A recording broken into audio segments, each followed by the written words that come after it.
नमस्कार, मैं हूं आपके साथ अनुराग मिश्रा और आप देख रहे हैं फास्ट न्यूज़ इंडिया। इस वक्त हम प्रयागराज में मौजूद हैं और हमारे साथ एक ख़ास मेहमान मौजूद हैं जिनसे हम बात करेंगे तमाम सारी मुद्दों पर, क्योंकि हाल फिलहाल में कांवड़ यात्रा होने जा रहा है। उस पर क्या कुछ प्रतिक्रिया है, क्या कुछ राय है इनकी, और सबसे बड़ी बात हम यह भी जानेंगे जो बोर्ड लगाने की बात कही गई है वो कहाँ तक सही है, क्योंकि इस बोर्ड के मुद्दे पर बहुत सारे मामले हो रहे हैं, बहुत सारे ऐसे इंसिडेंट सामने आ रहे हैं सोशल मीडिया पर जो कहीं ना कहीं गलत है। और इसके पीछे वजह क्या है, क्या कुछ कारण है बोर्ड लगाने के पीछे, भाजपा क्या सोचती है, उस बारे में भी हम बात करेंगे। इस वक्त हमारे साथ पंडित हरिकृष्ण शुक्ला जी मौजूद हैं जिनसे हम तमाम सारी बात करेंगे। जी नमस्कार सर। क्या ये भाजपा में चल क्या रहा है, आखिर ये बोर्ड लगाने वाली राजनीति की, और क्या कारण है इसके पीछे? देखिए, पूरे विश्व में बड़ा विकराल समय चल रहा है। धर्मों की लड़ाइयाँ हो रही हैं, चाहे यहूदी धर्म हो, चाहे मुस्लिम धर्म हो, और चाहे ईसाई धर्म हो। हिंदुओं को भी टारगेट किया जा रहा है। पाकिस्तान जैसी कंट्री है, आपका बांग्लादेश है, चाइना बैठा हुआ है, नाना टर्की है, अजरबैजान है, सारे लोग हिंदुओं पर साजिश कर रहे हैं। और कहीं न कहीं हमारे जो भारत भूमि है ये हिंदू बाहुल्य है। भारत के अलावा हिंदुओं का पूरे विश्व में कोई दूसरा स्थान नहीं है। तो अगर आज हमारी महादेव की ये श्रावण महीना में कांवड़ यात्रा हो रही है, तो कांवड़ यात्रा एक पवित्रता की यात्रा है। पवित्रता के द्वारा ही महादेव की उपासना की जा सकती है। तो इस पवित्रता को मेंटेन करने के लिए अभी जैसे एक उदाहरण लीजिए कि लखनऊ में एक आदमी था जो थूक करके दूध बांट रहा था। तो हमारी शुचिता, पवित्रता हमारे हिंदू धर्म की, हमारे श्रद्धालुओं की मेंटेन रहे, इसके लिए आवश्यक है कि सही तरीके से डायग्नोसिस की जाए। जिस तरह से आज धर्मों के आधार पर युद्ध चल रहा है, यद्यपि भारत में जाति की राजनीति करना, धर्म की राजनीति करना कहीं न कहीं किसी भी तरह से इस समय उपयुक्त नहीं है। लेकिन जब प्रत्यक्ष दिखाई देता है कि कुछ ऐसे समुदाय हैं जो जानबूझ करके हमारी आस्था को ठेस पहुंचाते हैं, पवित्रता को नुकसान करते हैं, तो कहीं न कहीं कांवड़ यात्रा के दौरान ये हमारे श्रद्धालुओं की या कांवड़ियों की पवित्रता बनाए रखने के लिए सरकार को ध्यान देने की जरूरत है, जिससे इनकी पवित्रता मेंटेन हो सके। उसके लिए चाहे आप बोर्ड लगाएं, चाहे आप नाम जैसे भी करें, पवित्रता श्रद्धालुओं की मेंटेन होनी चाहिए। हिंदू धर्म को भी अपने अनुसार अपने इष्ट की आराधना करने का अधिकार है। पंडित जी, पर इस दौरान कुछ लोग कानून को हाथ में ले रहे हैं, अलग अलग दुकानों में घुस जा रहे हैं और उनके कहीं पैंट उतरवा रहे हैं, कहीं आधार कार्ड चेक कर रहे हैं। क्या उनको राइट है? आखिर वो उसके बाद मारपीट कर रहे हैं, ये क्या कानूनन सही है?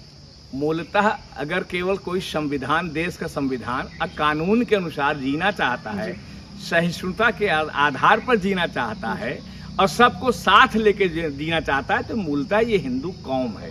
लेकिन हमारे बीच में ही 20% ऐसे लोग हैं जिनको कोई संविधान से लेना देना नहीं है, तत्काल अराजकता पर उतर जाते हैं। तो आज हमारी फोर्सेस जो ये पहचान करने का प्रयास कर रही हैं, तो वो गलत किसी भी स्तर पर नहीं है, क्योंकि दूसरा पक्ष वो संविधान को जानता ही नहीं, सारा कानून अपने हाथ में लेके काम करता है।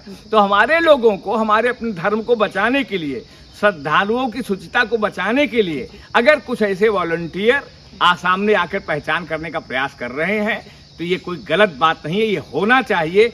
अल्टीमेटली हमारे जो इष्ट महादेव हैं, उनकी उपासना करने वाले श्रद्धालुओं की शुचिता बरतनी चाहिए। कुछ लोग इसको खंड खंड करने का प्रयास करें, इसको रोकने के लिए चाहे हमारी सरकार हो, चाहे हमारे लोग हो, चाहे हमारे सनातनी हो, अगर प्रयास कर रहे हैं, और कानून हाथ में लेना नहीं है, मूलतः ये हमें बचना है, इस अपवित्र न करने पाए, इसके लिए इस मानसिकता से हमें अपने समाज को बचाना है। इसके लिए जो काम कर रहे हैं, ये कानून में हाथ लेना नहीं है, जागरूकता का पॉइंट है। अगर जनता जागरूक हो रही है, हमारे सनातन धर्मी जागरूक हो रहे हैं, तो ये मुद्दा विवाद का नहीं है। मैं इसमें जोड़ना चाहूँगा, महाराष्ट्र में आपने देखा होगा हाल फिलहाल में भाषा को लेकर विवाद शुरू है और वहाँ भी यही हो रहा है। वहाँ पर भाषा को लेकर लोग थप्पड़बाजी कर रहे हैं, मारपीट कर रहे हैं, और राज ठाकरे का बयान आता है कि पीटो लेकिन वीडियो मत बनाओ। और वही उत्तर प्रदेश में हो रहा है कि जाति को लेकर, मजहब को लेकर इस तरह से बोर्ड लगाने की राजनीति, ये कहाँ तक सही है? ऐसे में तो भाषा वाले भी कहेंगे कि सही है। नहीं नहीं, देखिए ऐसा है, जहाँ तक बात महाराष्ट्र की है तो इनका तो कोई दीन धर्म चरित्र है नहीं। जो बाल ठाकरे बाबा साहब थे, जिन्होंने हिंदू धर्म के लिए अपना पूरा जीवन न्यौछावर कर दिया, उनके लड़के अपना मुख्यमंत्री बनने के लिए जिनका 24 घंटा उद्धव उनके बाला साहब जी विरोध करते रहे, उनके साथ मिलकर के सरकार बनाई है। कहीं न कहीं खुद मार्ग भटक गए थे। और जहां तक राज ठाकरे की बात है, वो एक असफल आदमी है, गुंडा टाइप आदमी है। पूरे देश में सबको हर जगह रहने का अधिकार है। भाषा के आधार पर विभाजन ये एक गंदी तरीके की राजनीति है, ये चलने नहीं पाएगा। मूलतः राजनीति इनका खत्म हो चुकी है और उसी को बचाने के लिए जगह क्रिएट कर रहे हैं। हमारी भारतीय जनता पार्टी की सरकार सबको, मराठियों को भी, हमारे हर भाषा वाले, हर जाति वाले हम लेके चल रहे हैं। जहां तक यूपी की बात है, कुछ एक चंद्रशेखर रावण थे, ये कहीं न कहीं उकसाने का प्रयास कर रहे हैं। हमारे कुछ लोग और थे जो कहीं न कहीं से आपसी जातिवादी बात कर रहे हैं। ये मूलतः हिंदू एक हैं, कभी इनको बांटा नहीं जा सकता। हमारी योगी सरकार इसके लिए बहुत तगड़ा काम कर रही है। भारत सरकार हमारी तगड़ा काम कर रही है। हिंदुओं को एक होने की जरूरत है। परमानेंट पॉइंट एक है कि हमारे साथ जिहाद न होने पाए, न धर्म पर, न हमारे बहु बेटियों पर, न हमारे समाज के किसी बिजनेस में। जो जिहादी तत्व हैं, ये शरारती तत्व एक्टिव न हो, इसके लिए हमारे लोग कर रहे हैं। इसका कोई विभाजन का मामला नहीं है। आपने जातिवाद की बात की। हाँ। आपने देखा होगा जो कुछ इटावा में हुआ, वो पहले तो यादव बना ब्राह्मण, ब्राह्मण बना यादव हुआ। इसको आप कैसे देखते हैं? आखिर ये जातियों में बांटने की साजिश है या फिर बंटने की कोशिश है? देखिए, जो इटावा कांड हुआ है, कहीं न कहीं दोनों पक्षों की गलती है। गांव देहात के लोग थे, इन्होंने जिस तरह से उसका मुंडन किया है, ये गलत है। ये सभ्य समाज में कभी किसी के कीमत पर शोभा नहीं देता। भगवान का नाम कोई भी जप सकता है, लेकिन नाम छिपा करके, और जो उन्होंने ब्राह्मण नाम पर, अग्निहोत्री नाम पर जो कार्ड बनवाया था, ये भी धर्म के रास्ते में एक अच्छा नहीं है। हमारे नेताओं को चाहिए कि एक छोटी सी घटना को, एक क्रिमिनल इवेंट को उजागर करके अन्य समाज में जहर न फैलाएं। ये एक ग्रामीण मुद्दा था, ये वहीं पर समाप्त हो गया है। तत्वतः हिंदू धर्म एक है। ब्राह्मण से लेकर सारे लोग भगवान का स्मरण करते हैं। कोई भी कथा कह सकता है, लेकिन गलत तरीके से न करें। सही तरीके से जीवन बिताना हमारी एक सोच रही है, भारतीय संस्कृति रही है। इस पर राजनीति करना बहुत दुर्भाग्यपूर्ण है। इस वक्त हम प्रयागराज में मौजूद हुए हैं, तो ऐसे में हम कौशाम्बी और करछना केसौटा की घटना को नज़रअंदाज नहीं कर सकते। जो कुछ भी वहाँ पर हुआ, एक परिवार के साथ, और उसके बाद उस परिवार को से मिलने चंद्रशेखर जा रहे थे, क्योंकि उनकी भी पार्टी अब राष्ट्रीय स्तर पर हो गई है, तो वो अध्यक्ष के तौर पर उनसे मिलने जा रहे थे। तो ऐसे में जो कुछ भी इंसिडेंट यहाँ हुआ, जो भी प्रोपेगेंडा यहाँ क्रिएट किया गया, यहाँ पे चीज़ें तोड़ी फोड़ी गई और उधर चंद्रशेखर को सर्किट हाउस में बिठा लिया गया, इसको आप कैसे देखते हैं? देखिए, वो अप्रैल की घटना थी जो इछौटा में हुआ था। सरकार हमारे उनके लोगों से मिल करके, जितने आरोपी थे उनको जेल भेज दिया गया, उनको पट्टा दिया गया, उनको हर तरह से सहूलियतें जो भी दी जाती है दी गई। आज 3 महीना बाद एक बाहर का आदमी आ करके, अगर ठीक है आप शांतिपूर्ण तरीके से मिलना चाहते नहीं थे, ये दल बल के साथ चाहते, तो समाज में एक वैमनस्य क्रिएट होता, ये दूसरों का अपमान करते।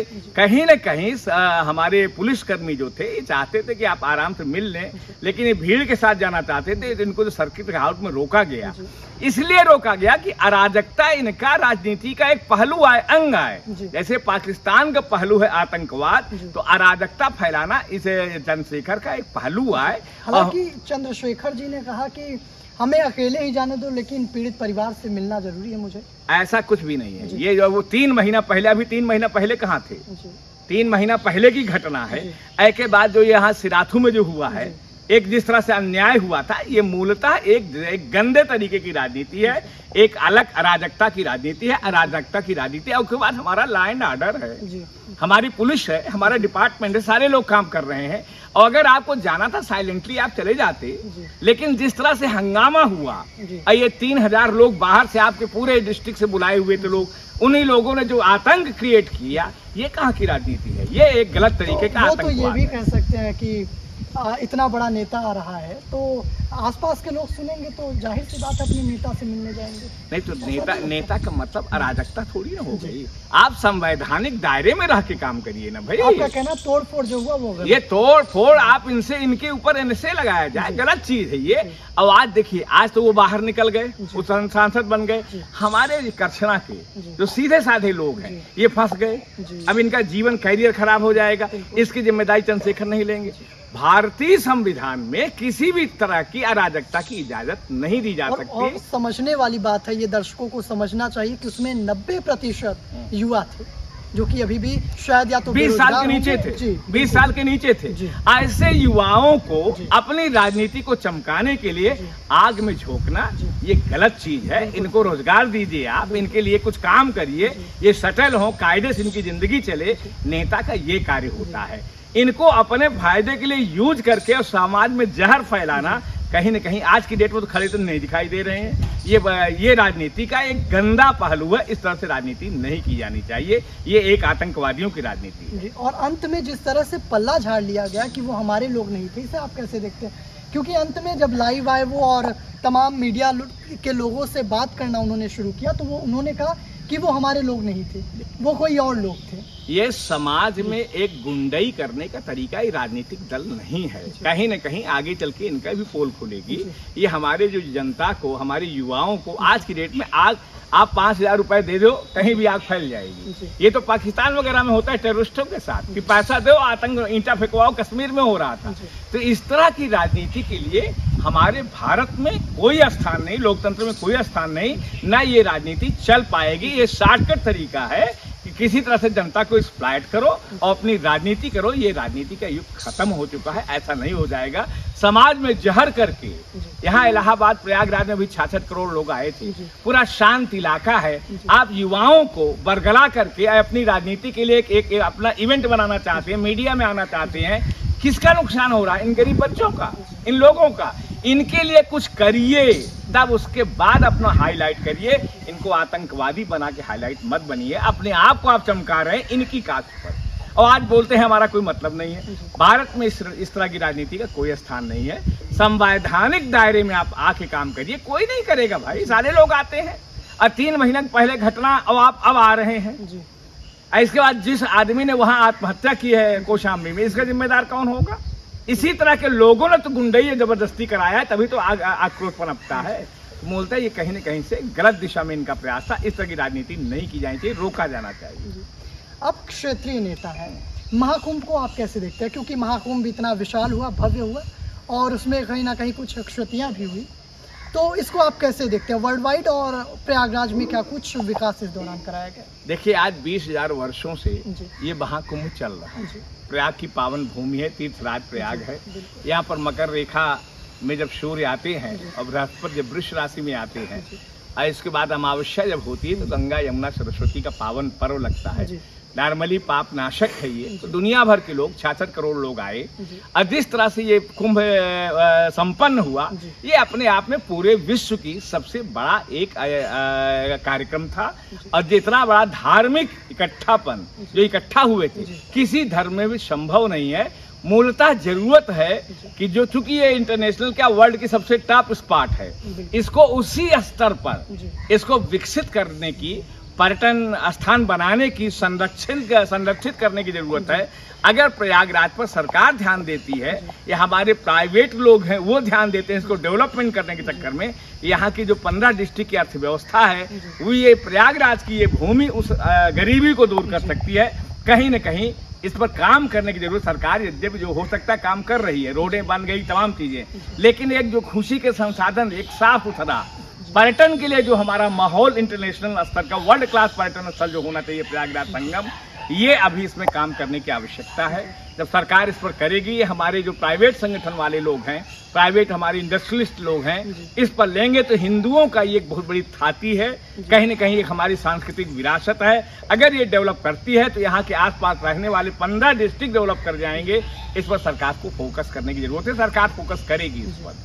आप बेबाक अंदाज के लिए जाने जाते हैं, बेबाकी से जवाब देते हैं, तो ऐसे में एक तीखा सवाल, 2025 में जिस तरह से तमाम जगहों पर लोगों की जानें गई हैं, कहीं 40, कहीं 26, कहीं 30, कहीं 200 और कहीं 70, उत्तराखंड की हाल फिलहाल में बात करूं तो करीब 69 से 70 लोग, इसको आप कैसे देखते हैं और इसमें क्या कुछ हमें सुधार करने की आवश्यकता है? क्योंकि जाने क्या हमारे देश में इतनी अब मतलब इतनी कमज़ोर हो गई है, क्या हम अपने देश के लोगों की जान नहीं बचा सकते? क्या उनके जान का कोई महत्व नहीं है? नहीं, देखिए, जब जनसंख्या बढ़ रही है तो यहाँ तो अमेरिका जैसी डेवलप्ड जगहों पर अभी एक बाढ़ आई, 50 लोग मर गए। तो हादसे मानव के हाथ में नहीं है।